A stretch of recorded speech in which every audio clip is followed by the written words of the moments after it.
Coming up, Aaron Judge hits number 62. This is Locked On Game to Game MLB. Every game, every team, every angle. Locked On Game to Game, your team every day.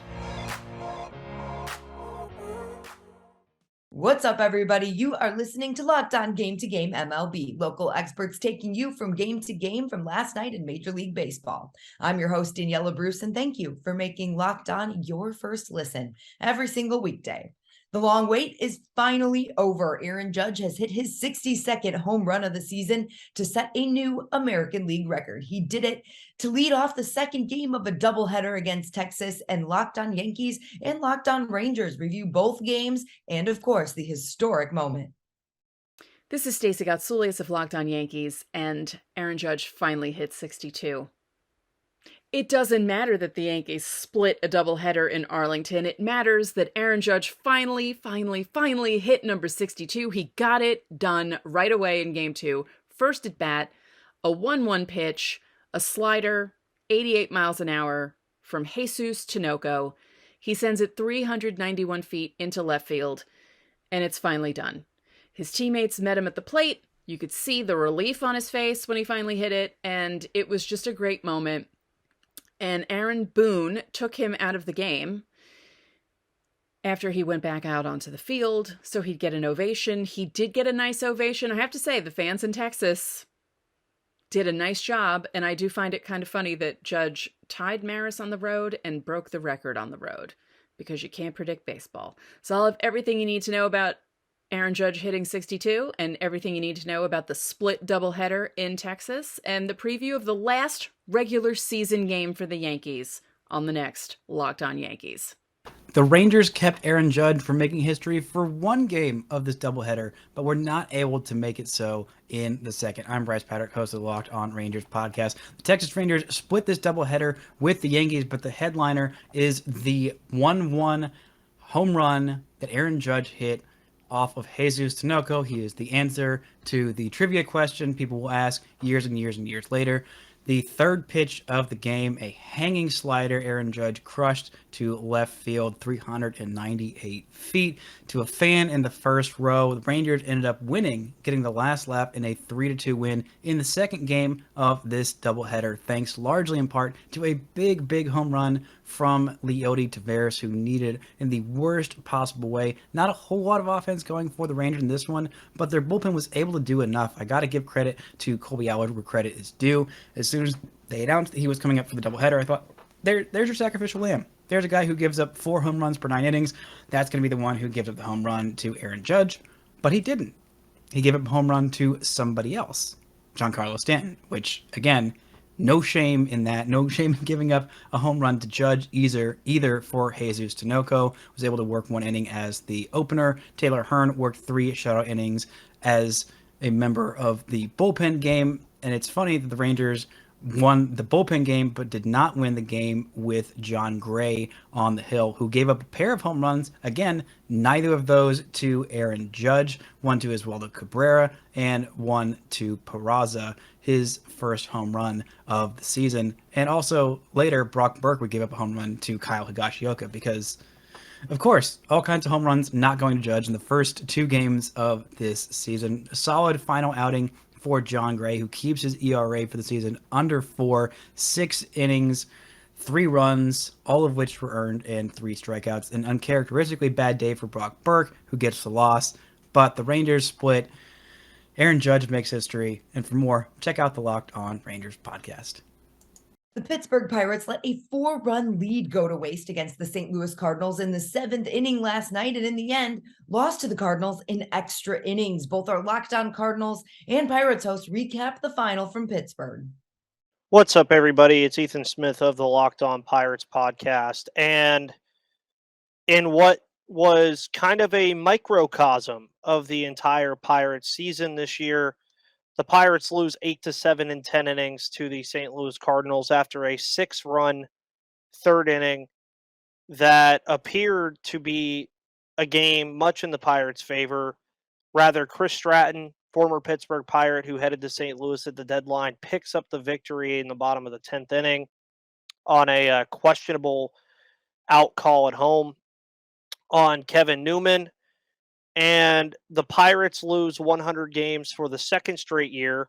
If the COVID 2020 season would have been a full season, the Pirates were slated to lose 100 games that year. So 3 years in a row of 100 losses.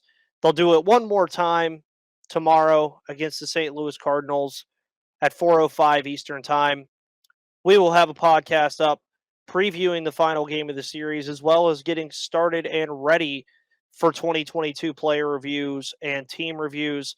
I am your host who does the most, Ethan Smith. I will see you guys on the flip side. Well, that was entertaining, I guess. Not how you draw up a win, but a win nonetheless. Hey, it's JD from Locked On Cardinals, and the boys were able to snap their modest 2-game losing streak on Tuesday with a come-from-behind effort against the Pirates. The Cardinals jumped out to a 3-1 lead in the third thanks to, guess who? Albert Pujols, who smacked a 2-run single. But things got real ugly real fast in the bottom of the third when the Pirates decided to use starter Dakota Hudson for batting practice, knocking him around for 6 runs in the inning to take a commanding 7-3 lead. But give the Cardinals credit. They never gave up. They clawed their way back thanks to some timely hitting and some fielding deficiencies by the Pirates in the 7th inning to even things up at 7 apiece. We had to go to extra innings in this one, and it was rookie Juan Yepes, who was fighting for a playoff roster spot, who delivered with an RBI single in the 10th, and former Pirate Chris Stratton holds things down in the end to give the Redbirds a come-from-behind 8-7 win in 10 innings. After the massacre of Hudson, the bullpen was the story in this one. They held the Pirates scoreless for 7 1/3 innings.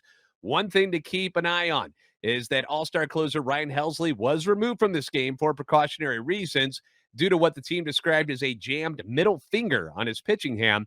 So hopefully he'll be ready for the Wild Card Series, which begins on Friday.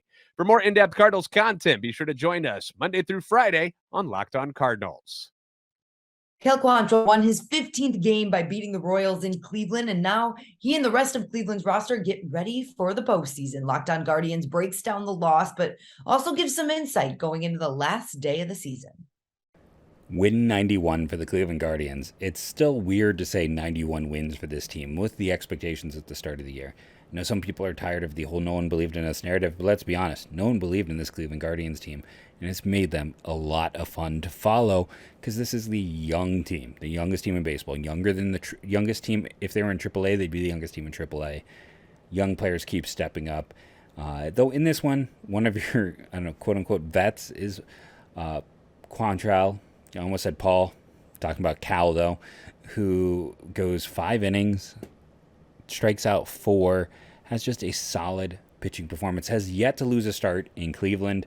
Hopefully he can keep that going through the postseason. This is, right now, do you know who the oldest pitcher is on Cleveland now that they've cut Brian Shaw? It's Zach Plesac.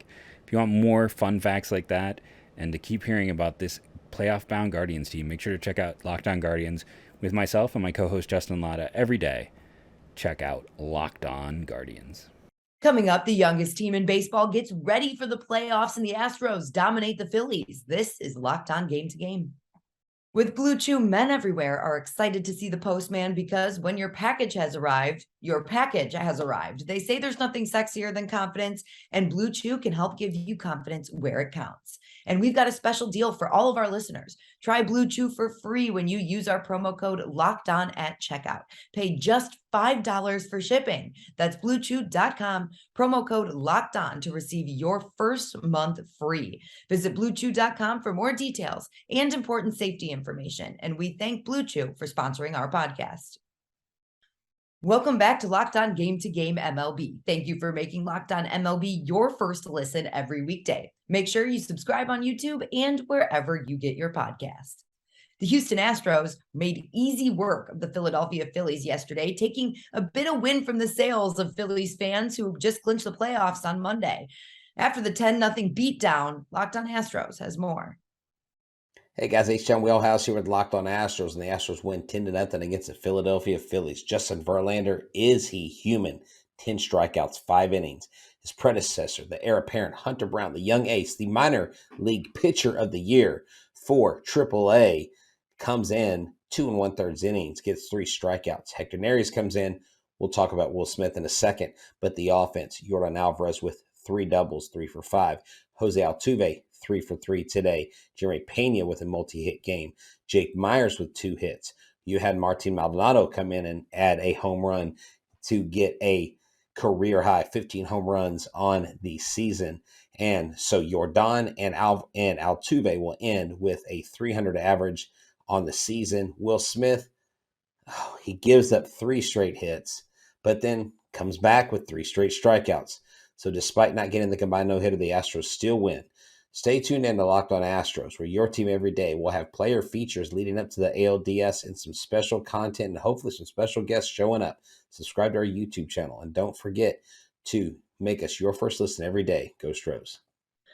The Giants couldn't beat the Padres on Tuesday, and with the win, San Diego locks into the 5 seed in the National League for the upcoming playoffs. Locked On Giants tells us how Sean Manaea and the rest of the Padres held the Giants to just 4 hits. The Giants lose this one tonight to the Padres. They've lost 2 straight to begin this final series of the year, and now they must win tomorrow in order to avoid having a below 500 record. Ben Kaspick with the Locked On Giants podcast. When all is said and done, there isn't really much of a difference at all between 80 and 82 and 81 and 81, but it does feel different for whatever reason. I mean, being a 500 team versus being a losing team, that's going to be the words, those are going to be the words used to describe this team. And so for me, I was wanting them to come out to San Diego and fight and scratch and claw and get a win or two, but now they're going to have to win to avoid being below 500. And this game in particular was really frustrating. The Giants, in the very first inning, first and third, nobody out, 3-pitch strikeout, double play. So just started off poorly and ended up with a loss. Alex Cobb was good, but otherwise not a whole lot of bright spots in a season without a whole lot of bright spots. So hopefully the Giants can wrap this up and just finish at 500. It'd be pretty appropriate for their up and down year tomorrow, and we'll break it down tomorrow on Locked On Giants, where it's your team every day. The Rockies and the Dodgers play 6 times in a row to end the season, and Colorado has won the last 3 meetings after Tuesday night thanks to 3 runs to break a tie in the 7th. Locked On Rockies and Locked On Dodgers have more on how Colorado has found the trick to beating LA. Rock on Rockies fans, Paul Olden here from the Locked On Rockies podcast, 3 in a row. Well, it was quite surprising. The Rockies have had great starting pitching now, including Ryan Feltner now on 3 games in a row. The Rockies have won against the Dodgers in LA the first time since 2017 and I guess 2018 as well. I couldn't quite understand the stat. I think they must have done it back-to-back seasons. Anyway, regardless, the Rockies shut the door. The Rockies have stifled the Dodgers offense over 3 straight games and are finishing the year on a good note. They don't lose this last series. Out of 6 games in LA, they're going to come away with at least 3 wins and a chance to end the season on a 4-game win streak and a series win with 6 games in LA. Nothing really meaningful in the long run, but it makes you feel a little bit better going into the offseason. Always nice to beat LA, and always great to see the Rockies pitching staff do well. And the Rockies got it done with the long ball today. Lots of positives. Talking about it all here on Locked On Rockies. For the same reasons, it's probably hard for the Dodgers to get fired up and go win a game against the Rockies. It doesn't matter. It's hard for me to get too fired up about the Dodgers losing a game against the Rockies. That doesn't matter. What's up? It's Jeff from Locked On Dodgers. The Dodgers dropped their 3rd straight game to the Rockies. 1 game left this series and this season. The Dodgers need to win that last game to avoid losing the series to the Rockies. They've won 2 and lost 3 so far in this weird 6-game series. They also need to win the final game to set a new franchise mark for best winning percentage in history.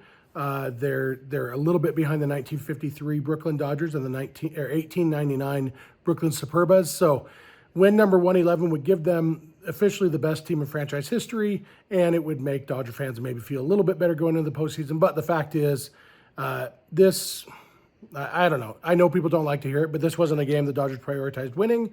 This was a get ready for the postseason game. Everybody come out healthy. Julio went 5 innings. His ERA went up a little bit, but he's going to win the NL ERA title. Mookie Betts came out after his second at bat. Trey Turner came out shortly after that. They weren't trying to win. I wish they'd win anyway. Maybe they'll do that tomorrow. Maybe tomorrow, to celebrate the last game of the season, they will try to win and pull out one last win for the Gipper. Anyway, check out Locked On Dodgers first thing in the morning. We'll talk all about the postseason matchups and a whole lot more. That's all for today's Locked On Game to Game MLB. Thanks for making Locked On MLB your first listen every weekday. Make sure you subscribe on YouTube and wherever you get your podcasts. Make your next listen your team's local Locked On podcast. I'm Daniella Bruce, and this has been Locked On Game to Game.